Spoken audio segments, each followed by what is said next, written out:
8월 15일 새벽 만나를 시작하겠습니다.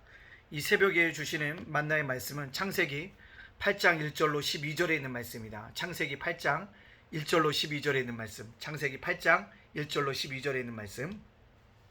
제가 봉독해 올리겠습니다. 하나님이 노아와 그와 함께 방주에 있는 모든 들짐승과 가축을 기억하사 하나님이 바람을 땅 위에 불게 하심에 물이 줄어들었고 기품의 샘과 하늘의 창문이 닫히고 하늘에서 비가 그침에 물이 땅에서 물러가고 점점 물러가서 150일 후에 줄어들고 일곱째 날 곧 그달 열일의 날에 방주가 아라랏산에 머물렀으며 물이 점점 줄어들어 열째 달 곧 그달 초하루 날에 산들의 봉우리가 보였더라.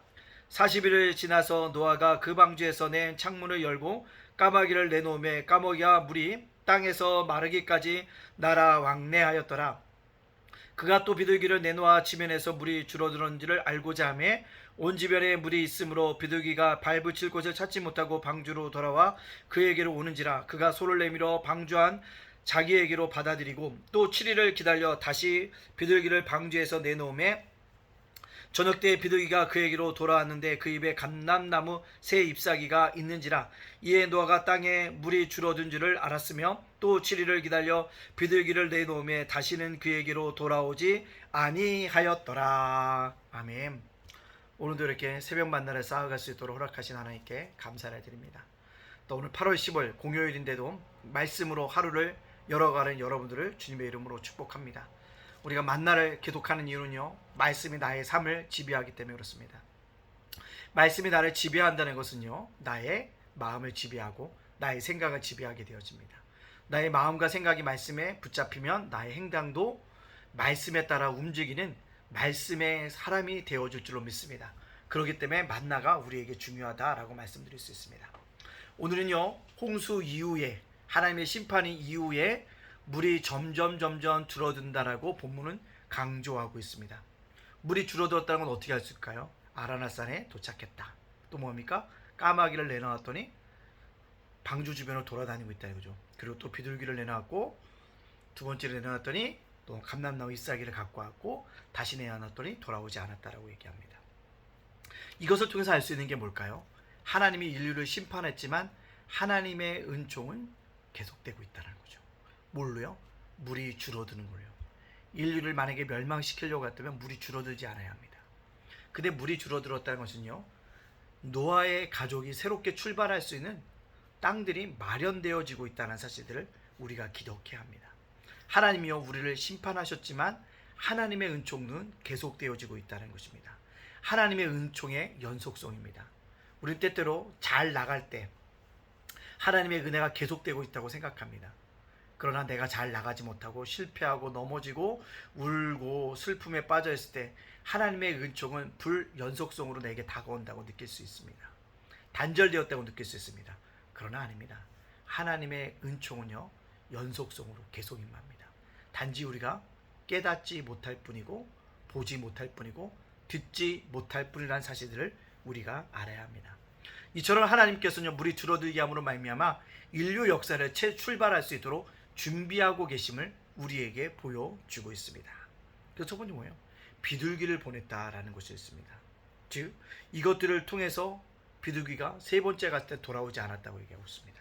이게 무엇을 뜻합니까? 인류를 향한 회복의 시작이 되어졌음을 의미하고 있습니다. 그렇습니다. 은총은 새로운 시작의 출발점이 되어진다는 것입니다.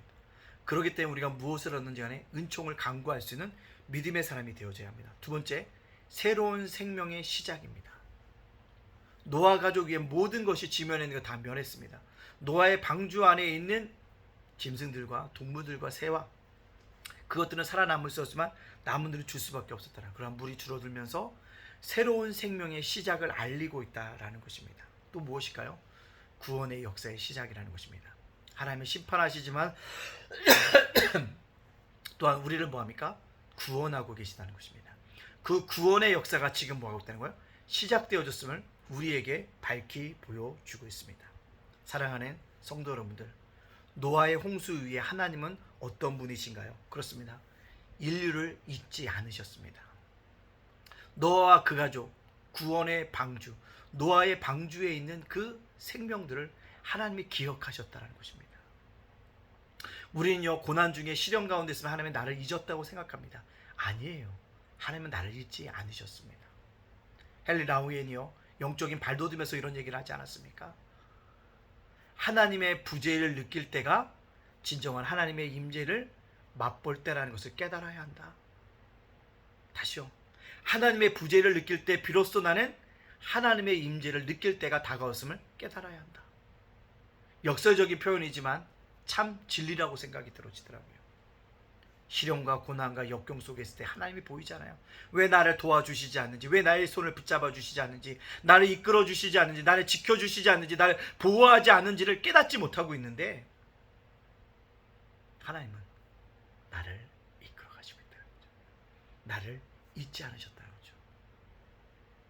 하나님의 부재가 찾아왔을 때 진정한 하나님의 임재를 느낄 때라는 것, 그것이 바로 은총이라고 말씀드릴 수 있습니다.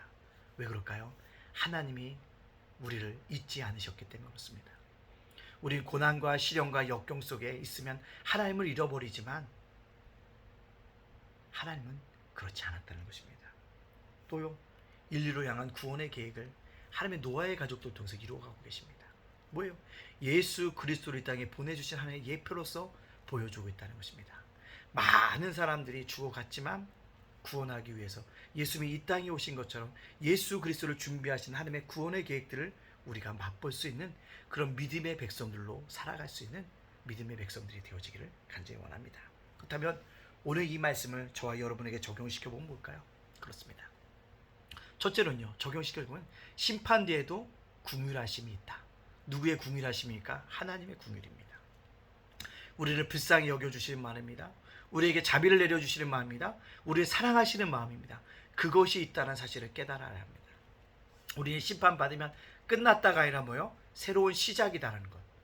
이것을 주님께서 우리에게 알게 하여 주시고 있다는 것을 깨달아갈 수 있는 그런 믿음의 백성들이 되어져야 합니다. 또 뭐예요?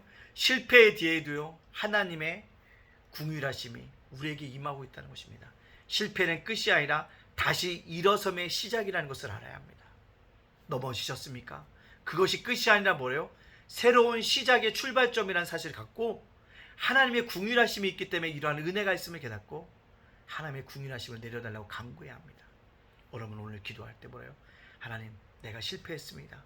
내가 넘어졌습니다. 내가 심판을 당했습니다. 내가 아주 낮아졌습니다. 그러나 주님이 궁휼하심이 있어서 궁휼하심을 힘입어 다시 일어날 수 있는 믿음의 백성이 되게 하여 주시옵소서라고 그것을 기억하고 궁휼하심을 바랄 수 있어야 합니다. 노아의 심판 이후에 하나님의 물이 줄어드는 그 궁휼하심을 통해서 그를 새로운 시작으로 이끌어가고 계시다는 사실을 기억해야 합니다. 두 번째요, 심판 중에도 하나님은 나를 놓지 않으셨다는 것입니다. 하나님을 심판받으면 오늘 끝이라고 생각합니다.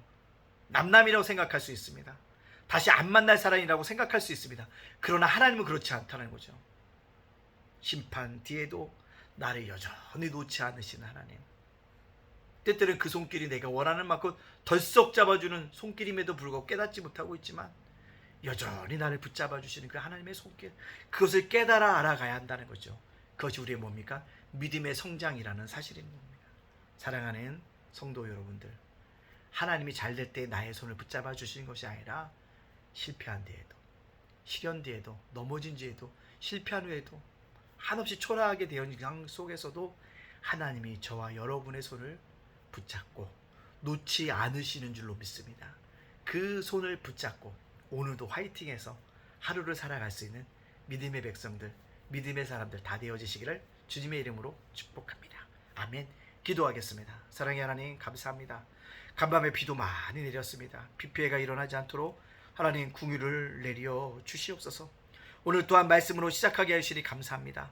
오늘도 하나님께 베푸실 은혜와 축복들을 바라보면서 하루를 시작하게 하여 주시니 감사합니다. 날마다 감사의 입술로 살아감으로 말미암아 회복의 은혜와 하나님의 붙드심의 은혜를 누릴 수 있는 믿음의 백성들 되어줄 수 있도록 인도하여 주시옵소서. 우리 성도들의 기도 제목에 응답해 주시고 속히 인도하여 주옵소서. 수능을 앞둔 사람도 있습니다. 그 진로를 인도하여 주시고 건강과 수술을 앞두고 있는 가운데 있습니다. 질병 중에는 속히 완쾌되어질 수 있도록 인도해 주시고, 우리 성도들을, 가정을, 자녀들을, 생업가들을, 사업장을 굳건하게 지켜주시고, 이 교회를 이끌어간 윤수일 목사님, 이재도 어머니, 예찬이, 예진, 예은이를 기억하여 주시옵소서. 무엇보다 사랑의 하나님, 우리 예담교회 기억해 주시고, 날마다 부흥하고 성장할 수 있도록 인도하시고, 매주마다 한 명이라도, 한 가정이라도 보내주시옵소서. 예담 재가복센터와 예담 자간도서관 위에 함께 해주시고, 꿈의 학교 운행하는 가운데 있으니 잘 감당할 수 있도록 역사하여 주시옵소서. 날마다 하나님께서 우리 성도들을, 윤수일 목사를, 또 우리 예담교회를, 재가복센터를, 예담 자간도서관을, 우리 성도들 지켜주를 믿고 감사하며 예수님의 이름으로 축복하며 기도합니다. 아멘.